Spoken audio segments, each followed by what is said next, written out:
effective nga ba talaga itong Seaways or hype lang siya dito sa TikTok? Tingnan natin. So, nabudol ako dito sa TikTok. Itong Seaways na all-purpose cleaner. So, ngayon, nandito ako sa banyo. It is the day to clean the bathroom. So, try natin itong product na to sa mga dumi dito sa bathroom. Ito kasi, mga puti-puti na to, hindi ko alam kung paano siya nagbi-build up. Pero hindi ko na siya matanggal. Kukuskusin mo siya, babanlawan mo. Pero kapag natuyo, bumabalik siya. Let's try this product kung matatanggal niya. O, disclaimer ha, madumi yung banyo namin, kaya nga dililisin.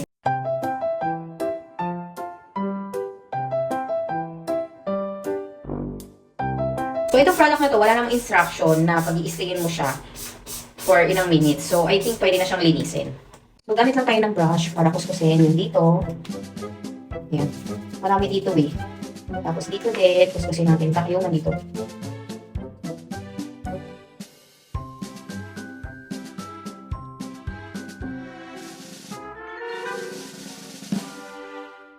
Okay.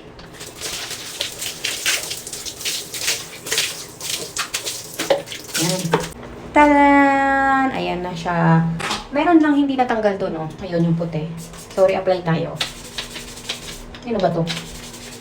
Pero at least yung nandito, natanggal. Ngayon, hintayin natin matuyo. Kasi minsan, nalilinis ko naman talaga siya. Kaso kapag natuyo, bumabalik yung mga puti-puti. So this time, tingnan natin kung babalik pa ba yung puti or talagang totally ganyan na siya, malinis na talaga siya. So tuyo naman na siya. Let's look closer na lang kung talagang natanggal niya nga yung puti-puti. So I think ito lang yung hindi ko natanggal. Para kasi siyang Teflon marks or gas-gas. Parang ganun eh. Kasi ano siya magaspang. Pero yung mga puti dito, nawala siya, di ba? So, di na siya katulad kanina na may batik-batik na puti. So, ngayon, kahit na natuyo na siya, hindi na bumalik yung puti-puti. Ayan o. So, makinis na talaga siya. And, mukha na siyang bago. So, another Mommy's Recos, Mommy's Approve.